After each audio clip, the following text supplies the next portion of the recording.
I had no idea how big it was going to be. I didn't know what the NWO was about to become. That leg drop was WCW's liftoff into the future. If you want surprises, this is where you come. Our show is live, and you never know what's going to happen here. We were the #1 cable-rated show forever. The NWO! We already knew that we were running thin, and I think it showed. Did I like it? Fuck no. Bro, 40,000 people, and that's what you're giving them? You can't pretend that people weren't mad. Idiots everywhere. It's just mind-boggling. Whenever you're leading a night and now you're not leading a night, there's reason for concern. WCW is literally unraveling here. My wife, she looked at me like, what are you doing here? And I said, I got fired. Before our very eyes, it's falling apart. Ted Turner hired idiots to run a billion-dollar company, and that was his mistake. You cannot sweep this under the rug. This is a fucking television show. The real reason men commit lies.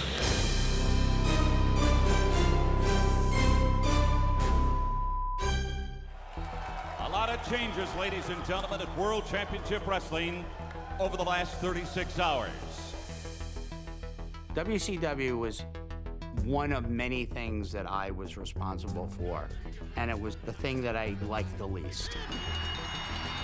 Eric is not there anymore. You know, he was the glue that held it together. I was running it at this point. I didn't want to run it, and I wanted somebody to run it for me. And a little bit different. And Bill Bush was the guy who was sort of in place as an interim when Eric was no longer there, and he was the acting COO in a sense. About a month after Eric had departed, Bill Bush makes his first major move in running the day-to-day operations of the company, which is securing the services of the WWF's creative team. Bush, and he called me and said, we've made the best hiring decision ever. He said, we hired Vince Russo. Bischoff was gone, and I remember Bill Bush telling me they would bring Vince Russo in. He supposedly was some kind of genius, and now we've lured him from WWF, and now we've got their genius. When Vince Russo made the jump to WCW to run that entire ship, I remember thinking, good for him, great. This is the world of professional wrestling. This shit happens all the time. But I was excited when I heard Vince was coming in. Good, finally, like, something new here.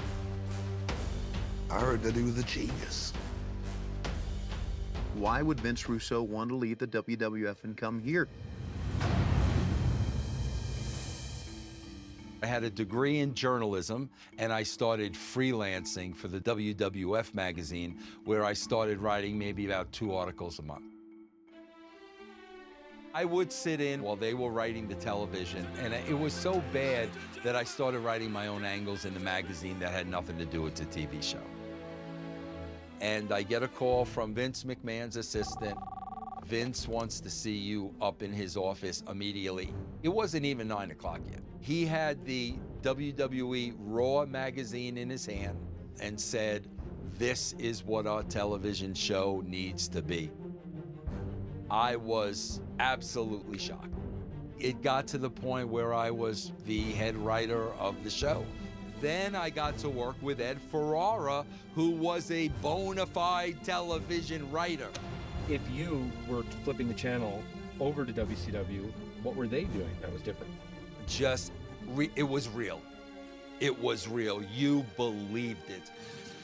There was a sense of danger, like you almost had to watch it because you didn't know what they were going to do next. I was definitely influenced by what WCW was doing at the time, without a shadow of a doubt. We were head to head, and you had a lot of people switching back and forth, back and forth, back and forth. So the idea is you do not give them the opportunity to change that channel, because once they change that channel, if something good is happening on Nitro, they're never coming back to your show.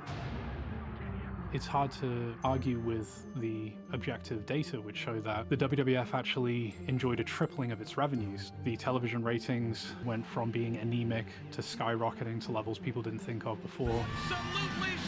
The company was selling out arenas left and right, and Vince Russo was the head writer of the WWF during that time frame. Excuse me while I kiss the sky, the summer of love. Vince McMahon was starting another show, SmackDown, and he had pushed me creatively beyond my limits.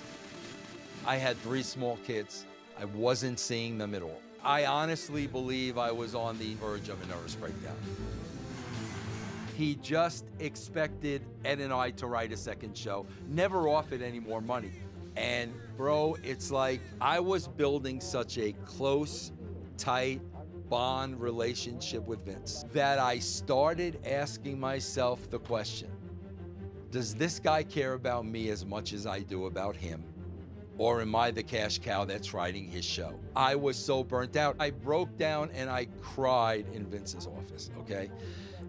And right then and there, I went right to my office and called my WCW connection. He made the decision what's best for him and his family, and he went after an opportunity to go down to WCW, and you're handed the entire book. Write the story.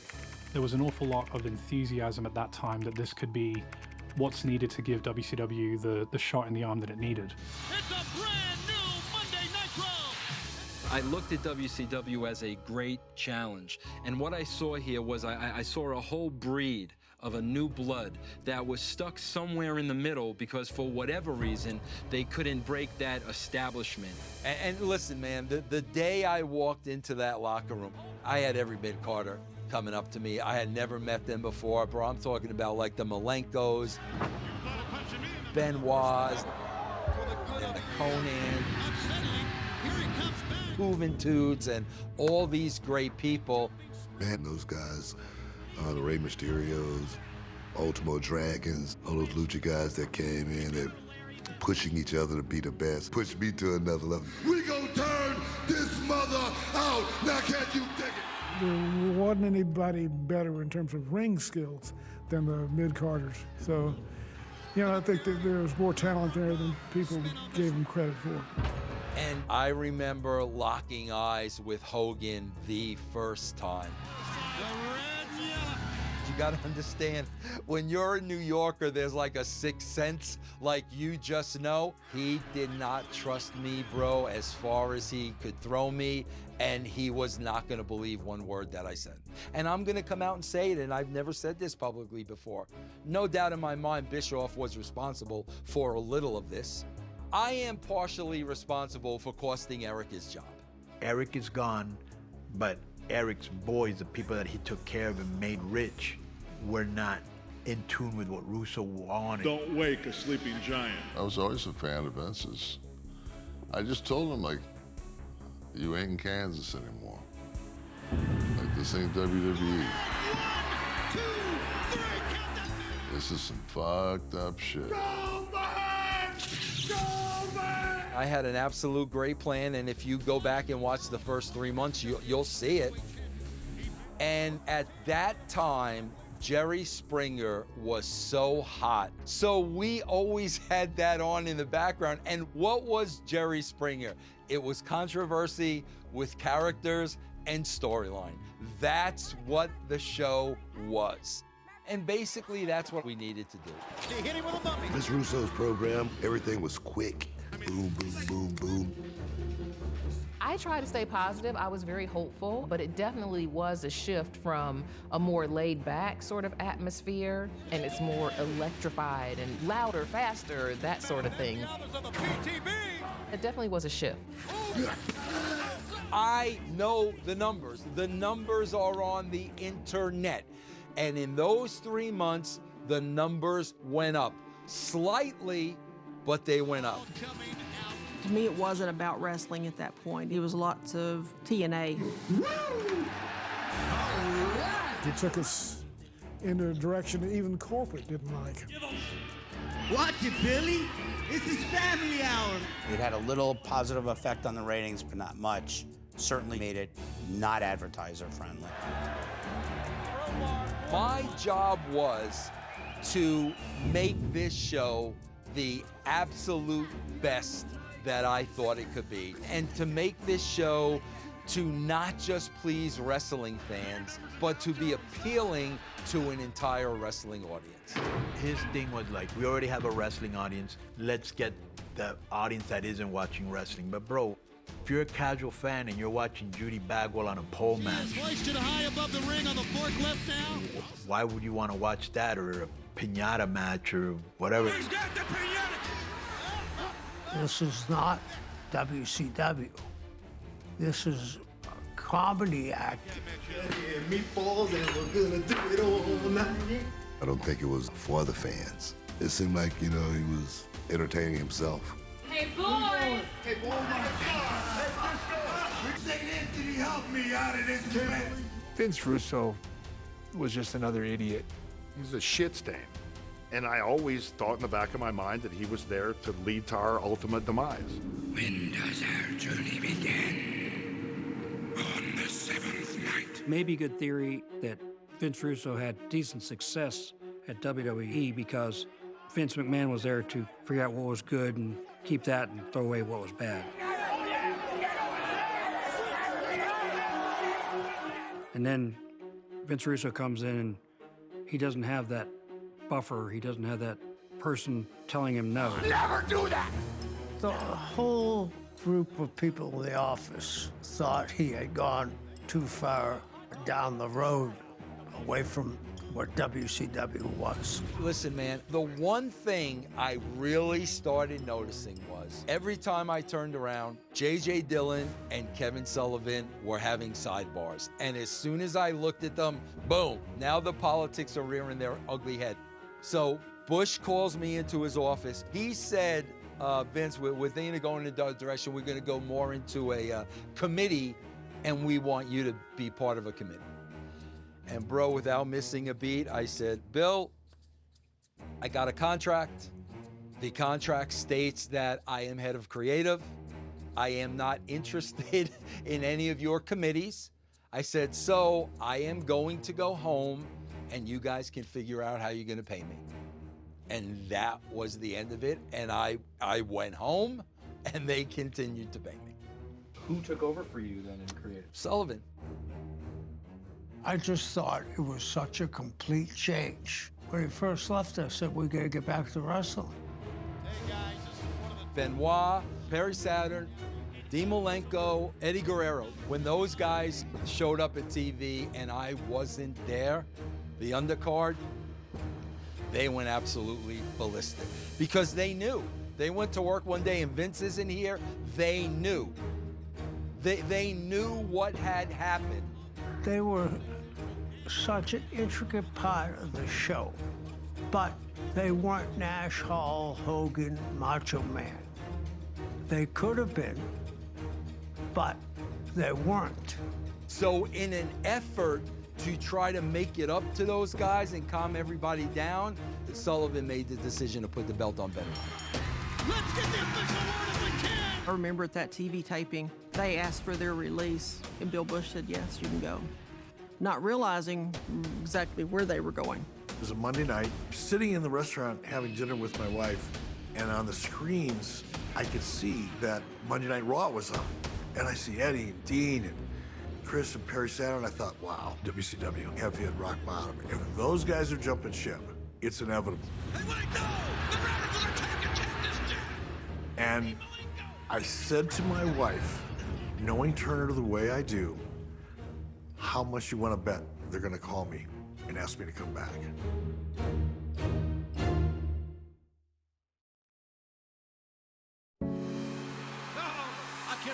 15 days after Chris Benoit wins the WCW World Heavyweight title, he appears on Monday Night Raw in the front row with the heart of the WCW midcard, Eddie Guerrero, Dean Malenko, and Perry Saturn. Keep in mind that those defections have been happening the other way for the longest time. Well, now the opposite is happening, but it's especially damaging to WCW because these are characters and these are wrestlers who have their best years ahead of them. It was a big deal. When those four guys walked out, ooh, the silent hush heard around the world. You knew that was big. You knew that was a big move. I think the office was like, fuck those guys. You know, we don't need them. And I was like, bro, if they would have let Eddie and Benoit and all these people do programs as the guys on top, we might still be in business. The ratings plummeted after I left. Sullivan's in charge. Boom, we hit rock bottom again. All the decisions went through me. And I think somebody suggested bringing Eric back. Since my relationship with Eric was always good, and we had a successful formula that was working when we were working together on it. So I think the idea of bringing Eric back, be involved as either a consultant or whatever he was, seemed like a good idea at the time. So I went back to Brad, said, okay, here's the deal. Write me a new contract. I don't want to be an employee because you guys are crazier now than you were when I left. I'll, report to you, nobody else. That was my deal, and they took it. And Brad said, would you mind, before we make a decision, meet with Vince Russo and decide if you think you can work with him? I never thought it would work, but Brad Siegel said to me, here's what he said: I want you to work with Eric Bischoff. Brad Siegel never said to me at any time, Eric is your boss, Eric is in charge with you, Eric has the final say. So I don't know what he had to say to get Eric aboard. I have no idea. My job was to oversee Vince. That's what I was hired to do by Brad Siegel. My job definition was overseeing Vince Russo and the creative process. My memories of exactly what happened were really sketchy. But if Eric came back, I had to approve it. Look, I have a pretty strong opinion about Vince professionally, but as a person, he's a charming guy. And I thought, I can make this work. What? No way! Vince Russo and I have more in common than anybody knows. When I got back to WCW, in many respects, it was worse.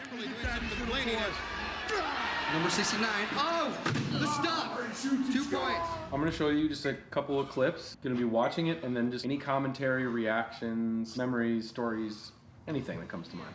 What was your thoughts on this? But Kevin, I've got to ask you a question. How many brain cells have you burnt over the years, Kevin? I remember when they were trying to drop that blood on me. They missed like 19 times. Now what? You know what? Take that clip and show it after the finger poke of doom, and then you tell me what killed WCW.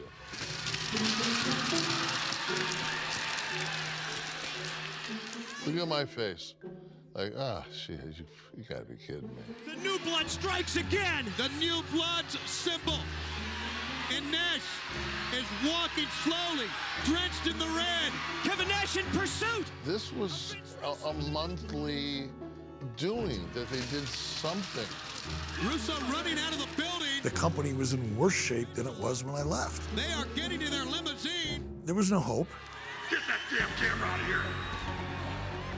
The only way I knew how to turn that around was to kind of force a creative reset. And that reset involved the Millionaires Club, which was the established top-level talent, versus the young up-and-coming, the young guns. It's kind of a classic story. The Millionaires Club fighting for their very careers. Bro, that was inspired by what has been going on in wrestling from day one. From day one, that's the wrestling business. And I'm a firm believer that if you're going to create a story, try to create one that's based on some sense of reality. The Millionaires Club at WCW were the top guys that were making all the money. Okay, the Hogans, the Savages, the Flairs, the Lugers, Sting fell in that category. The new blood were the hungry, younger guys that were making a fraction of their salary because they were being held down by the Millionaires Club. So now they were going to have their day in court. Hey, Terry the Bolster Hogan, maybe maybe you haven't paid attention around here. A lot of tension at that time because, you know, the changing of the guard, that stuff was real too. You know, the stuff with Hogan and the older guys, you know, those guys didn't want to give up their spots. Yeah, like we're making money? Yeah, because we earned our spot. You know, and bottom line is now we're finally making money. When Hogan said, you know, he's getting older, but you know, everybody's in that damn locker room's getting older too. You know? Well, yeah, Hulk Hogan's getting older, and so is every other damn wrestler in the back, too, day by day. That was a real statement. That's someone who doesn't want to let it go, man. I get it, I understand it, but for me, you know, nah, I always went as far as my talent could take me, not my politics. I knew there were going to be politics. I just never thought there were going to be politics to this extent. Bro, even with all these things, yes, I am going to go into this to win. I'm not going to go to work and go through the motions and just waste my time. I literally am still going to do every single thing I possibly can do to bring those ratings back up. Ready to Rumble was a major motion picture that they were going to do. David Arquette was going to be the star, and there were going to be multiple WCW wrestlers in it. I like wrestling. Are you going to be a wrestler? You got trouble wrestling your wee-wee out of your trousers to take a leak. It's not that I have trouble. I never really had an interest in becoming a professional wrestler, except for the fact that when I was a kid and I'd look up at them and I'd be like, oh, it would be so great to be the champion, you know? It just, but I never really thought of myself as a wrestler. The steel cage. Steel cage! Done! But part of the storyline in Ready to Rumble is that my character, Gordy, becomes a wrestler at the end of it. And I think that was part of the germ of the idea in bringing me into WCW so that we could sort of have fun with those worlds. So we have our production meeting, and the match is Jeff Jarrett, Eric Bischoff against DDP and David Arquette. We have a regular production meeting, boom, boom, boom, boom, boom, everybody leaves. I'm literally there by myself, and Tony Schiavone comes over. And Tony says, Vince, do you mind if I pitch you something? I said, Tony, absolutely. And I got the, what if David Arquette wins that match and becomes WCW heavyweight champion? I call everybody back in. Guys, Tony pitched me this idea. What do you think? Bro, 100% of the people were for it. I don't remember how the idea generated. We'd done other things to help promote movies and specific television shows in the past. This was a rather elaborate way to promote the movie, but I didn't see the harm in it. I just laughed out loud and, oh yeah, right, so what are we doing? And Eric goes, that's what we're doing. I go, no, we're not. He goes, yes, we are. I go, bro, come on. Stop fucking with me. We're not gonna do that. I go, that's not a good idea. I was like, that's a terrible idea. You can't do that.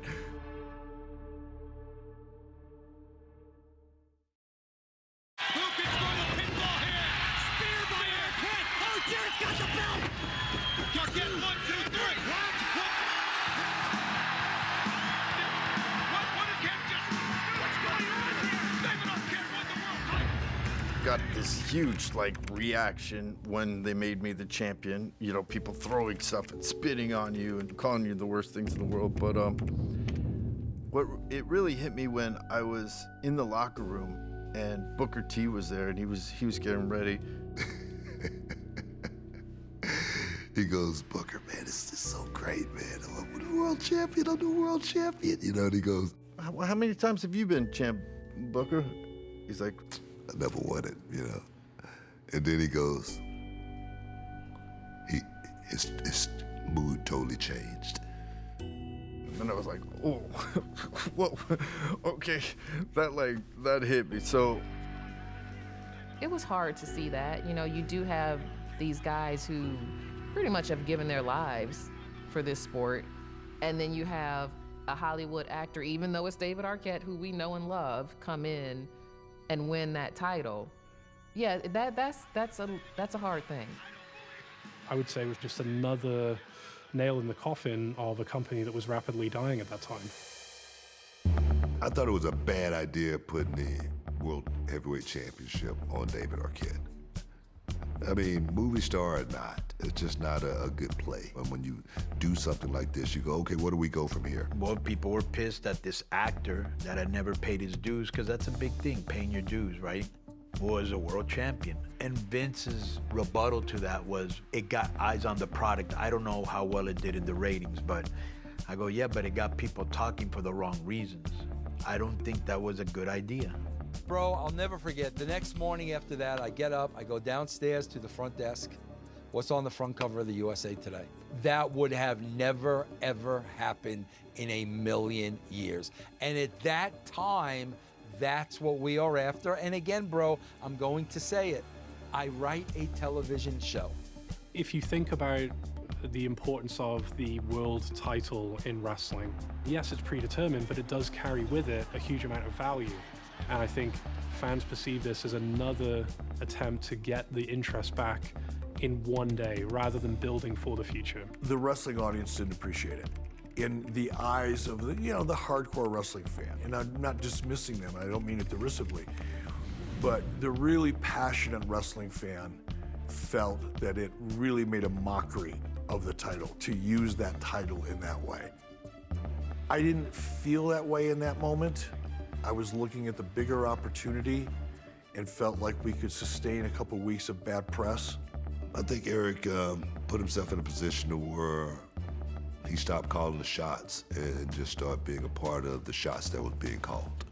And I think that was perhaps the biggest problem. It is what it is. I didn't stop it. Let's put it that way. I supported it. And I participated, for God's sake.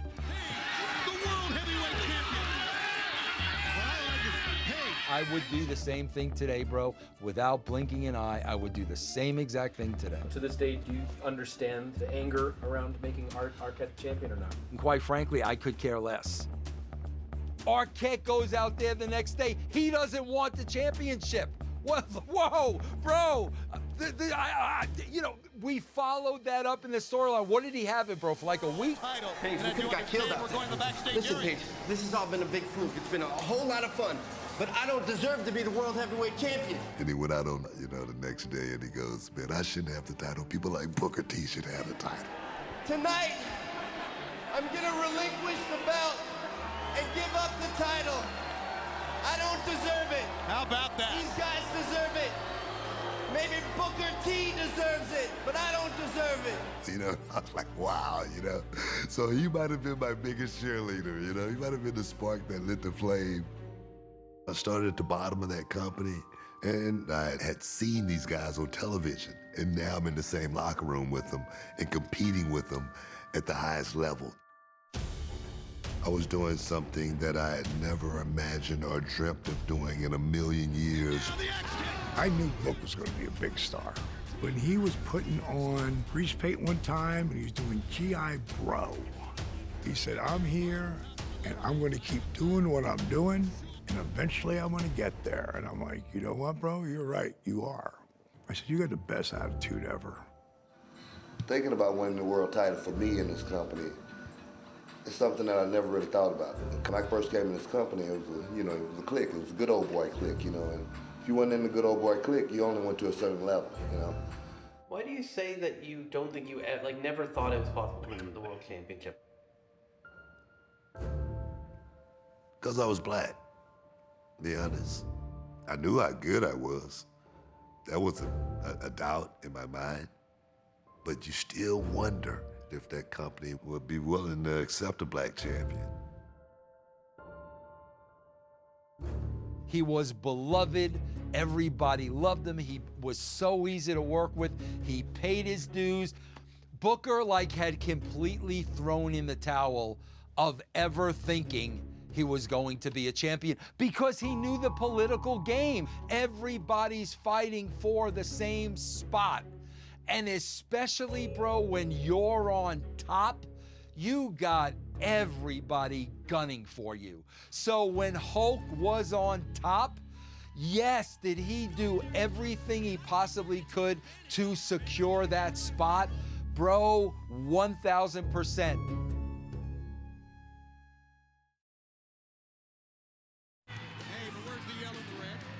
Halloween Havoc, 99, I think was the last time Hogan had appeared. Of course, I was sent home in September of 99. Hogan stuck around because he was obligated and advertised.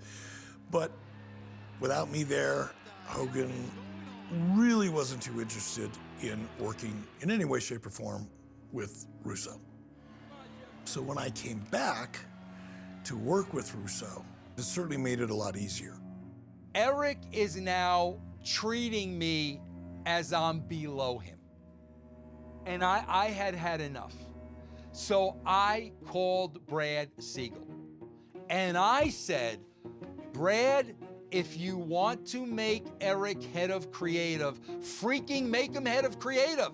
And bro, Brad Siegel said, no, Vince, I want you to write creative. Bro, 2 days later was Bash at the Beach. Bash at the Beach 2000 was really the culmination point of the tension between Russo and what he wanted to do, me and what I was willing to do in the role I was in, and what Hogan was willing to do, given that he had creative control. I will say this up front without a shadow of a doubt. If there was no Eric Bischoff, I would have had a great relationship with Hulk Hogan. And I don't think there ever would have been an issue. Hulk and I have a good idea of what we wanted to do with his participation. He and I are on the same page, and Hulk Hogan has creative control. So that's pretty much the end of any dispute or conversation, right? But at the same time, Vince Russo had his ideas of what he wanted to do. And what he was able to do was take the original idea of Hulk and Eyes, which was create some kind of scenario where Hulk gets so frustrated or disgusted or pissed off, he grabs the belt and walks out of the building, presumably never to be seen again. That was the plan. I'm saying to myself, bro, no, you're not walking out of here with the belt. Now what? I don't know. Who's laying down in But this what one? Vince Russo did was jump in the middle part of our plan and decide that once Eric and Hulk left the building, which we did according to script, our script, Vince Russo jumped into the ring live and went into business for himself and implemented his own idea. And let me tell you who doesn't give a shit about this company. That goddamn politician Hulk Hogan. I remember looking around, talking to some of the other Nitro girls, like, is this what's supposed to be happening? Like, what's going on? Is this written? What is going on? Hulk Hogan tonight wants to play his creative control card. Holy shit. He's shooting, he's talking for real. This is not a work. But one thing I do want to point out, as much as this was a work and everybody was, in on it, when I talk about reality, I really am this pissed off. Hogan got his belt and he went the hell home, and I promise everybody, or else I'll go in the goddamn grave. You will never see that piece of shit again. I didn't know that was coming, and that promo to me felt as real as it possibly could be, as far as two people having a venomous animosity towards each other. The point of this promo was not to run Hogan down. The point of it was, we need Booker to win the belt, and I need to make sense of why this match is happening. For the WCW title, two deserving guys, Jarrett and Booker, will compete for the WCW, and they'll tear this goddamn house down. I found out about 10 minutes before I had to wrestle. It all came as a surprise to me. I really don't know what's going on. Vince made the decision. Cutting that promo before I had to go out, man, I had so much energy. Opportunity has knocked, and I will be damned if I don't answer that door. I am going to do what I have to do tonight to take that gold home, take it around my waist, and take it into the next millennium. Can you dig that shit? I can. Tony, back to you. I was ready to become the world champ.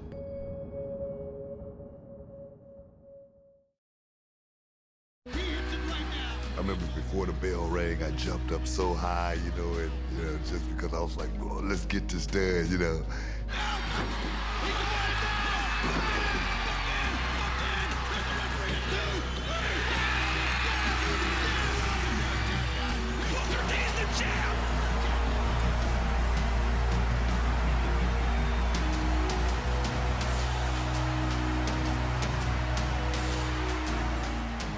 took somebody like Vince Russo, somebody that was outside of the box, to push them to make a decision and, you know, check their conscience for a second.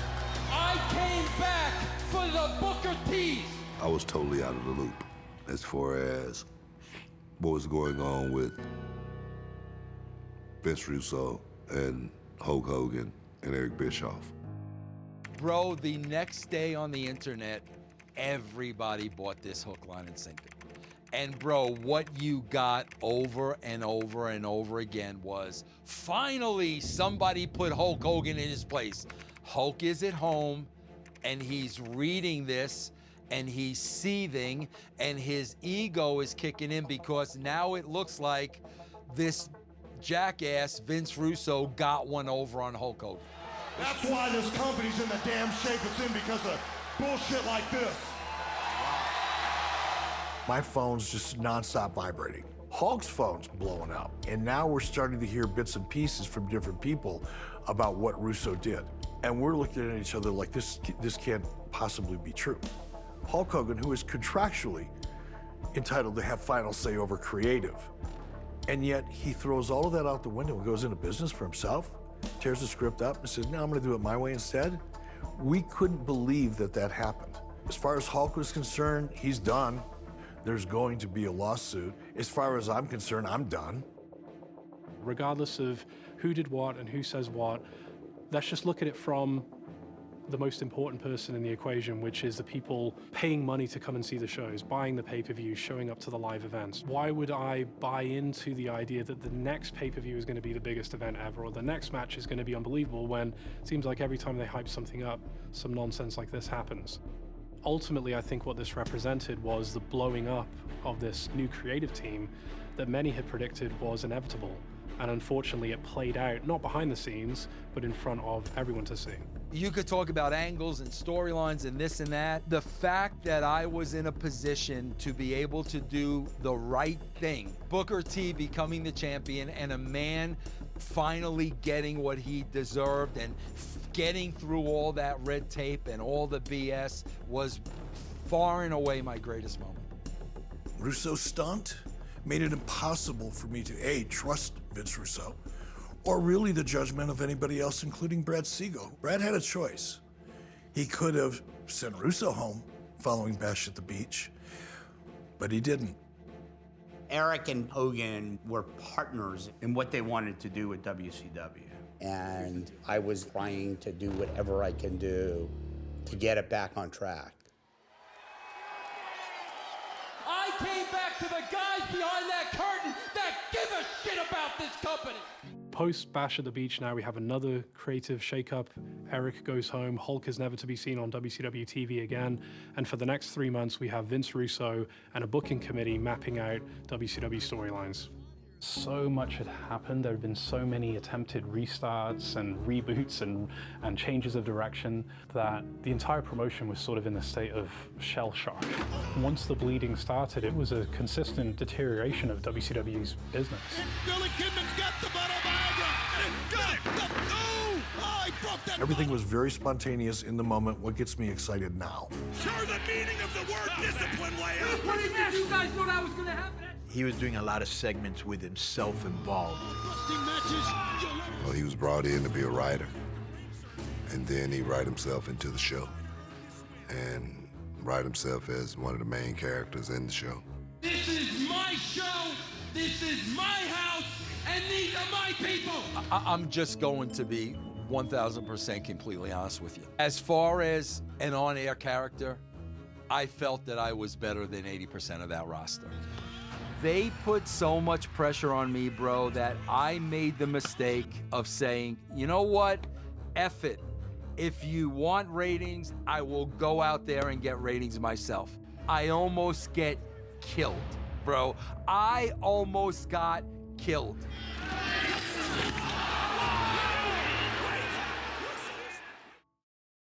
What I'm looking for tonight is ratings. Big ratings. And we're gonna deliver, you son of a bitch! Like, to this day, people think that's who I am. That's why so many people dislike me, hate me, who don't know me, because they think I'm my character. Knock it off, Lynn. Know your place. he put the belt on himself. He became champion somehow, which I just thought was kind of self-serving. I can't even imagine, what brought that on except for childhood dream that every one of us have had. So I get Vince doing it. I don't think it was a good idea, but I get it. And he had a lot of heat, internal and external. Bro, listen, I never thought I was a wrestler. Again, this is a television show. All I'm trying to do is entertain an audience. He's not now, he was. Bro, I should have never gotten in the ring. I was really concerned about my health. They were hurting me on purpose. First of all, with Goldberg, he's supposed to spear me into the entranceway. And I told him 10 times, bro, I got a concussion. Like, just please work me to the entranceway. What does he do, bro? He spears me right into the iron rail. Come on, man. Like, no question about it. If I wanted to intentionally hurt him, he'd be underground right now. And anyone who doesn't believe that doesn't know anything about me. Do you think Bill was purposely trying to hurt you? I think so, without a doubt. Without a doubt.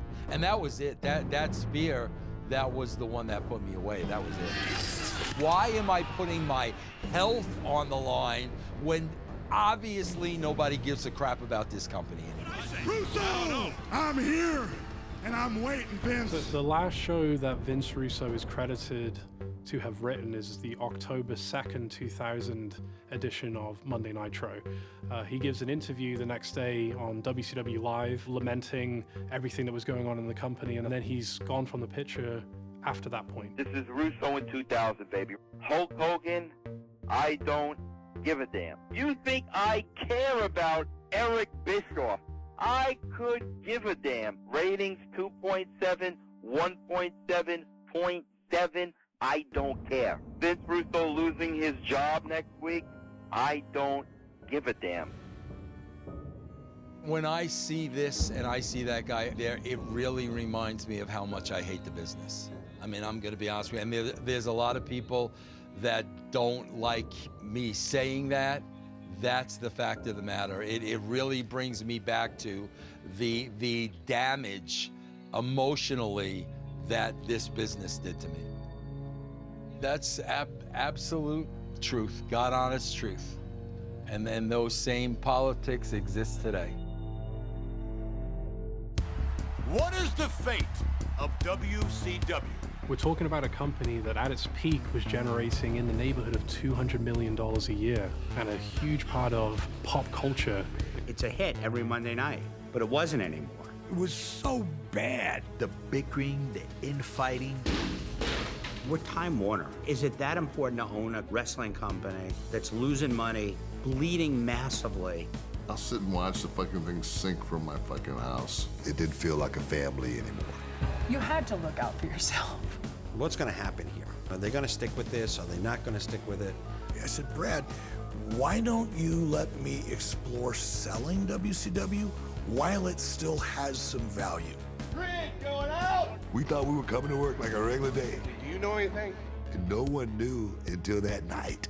Because the fate of WCW is in my hands.